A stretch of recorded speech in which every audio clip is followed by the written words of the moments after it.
Hey, what's going on, guys? And it's everyone's favorite realtor, Jay Rice the Realtor, and today I'm coming back with you another video. And today's topic is going to be for all of those people thinking of selling their home.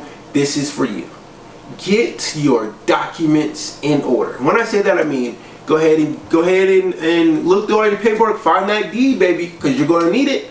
Find your deed. If you got any, go ahead and start consulting your accountants for like any tax things that may be coming up, because you want to know you're about to sell a property, so you may have to pay some taxes on it. You want to know what that's going to be, and you want to talk to an accountant about those things. You know how you can frame and structure that. You want to make sure that's happening. Other things to think about when you are, about to sell and you need to find documents, and this is important. I cannot stress this one enough, and sometimes it's very, very, very overlooked, but you want to get all of your HOA documents in order. You want all the bylaws, all what does it cost? There's a master HOA, and sometimes lenders are going to want to know, especially like if you're in a condo community, what percentage vacancies there is, and those kind of things. But and again, in some states it differs between who's responsible for providing the realtor and escrow agents with the HOA information, because sometimes it just depends on how many units are in that one HOA, right? So you want to kind of consult your realtor about that, if that responsibility is going to be up to you, or if that responsibility is going to be up to the HOA. So you want to go ahead and get all of that kind of information kind of gathered. You also, you want to get all your receipts for if you've done any repairs, any upgrades. You want to get all those things in order, because we may ask you to produce that, especially like, let's say you added an addition to your home. Well, we're going to definitely want to see all those permits that that had to happen for that addition to be a livable addition, right? So you definitely want to get all those things prepared. And these are just if these situations pertain to you. Some of them may not. You may not live in an HOA community. You may not have had an addition to your home. But if you have, these are things that we're going to be looking for, and we're going to want to show to the prospective buyer that, hey, we got everything taken care of that you're going to ask. Because what's going to happen is this is not going to slow down the process, and we don't want to slow down the process. We want to make the process as quick and easy and seamless as possible, and you doing this pre-work is going to help you in the long run.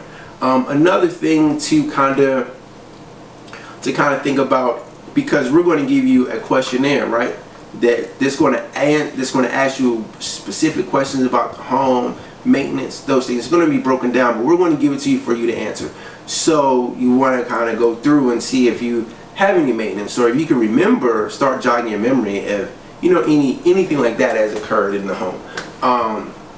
So those are just a few things to think about, especially when you are about to sell, and documents that you need to kind of get prepared, because you don't want to ever get into the situation where you can't close because there's a document that comes up that you can't find, or let's just say in this particular case you probably may have to consult your attorney and how to structure it and get it done. But let's just say you and your spouse have divorced, and you and your spouse bought a home together, and both of you are on the deed. So now you're going to have to probably get them to give away their interest in the property somehow so that you can sell the property. So you need to figure out a way to do that, and you need to communicate that with them and discuss that with your attorneys. The best way. We generally call it a quick claim deed, but those are things that you have to work out with your attorney what the best option is for you to get that done. So you got to think about all those things, and you got to be prepared. So that's why I say it's better to go ahead and get the documents in order, prior to getting into a deal and prior to getting into a listing agreement.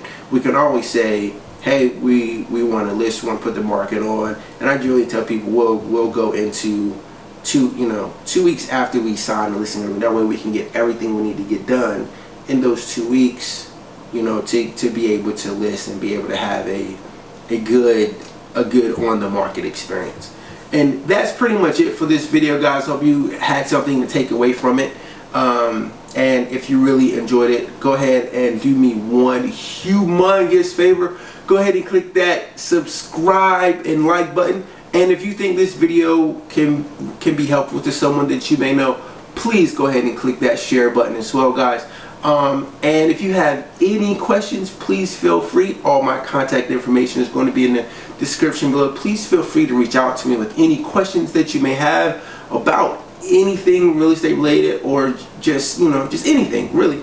So guys, thank you again for watching, and have a great day.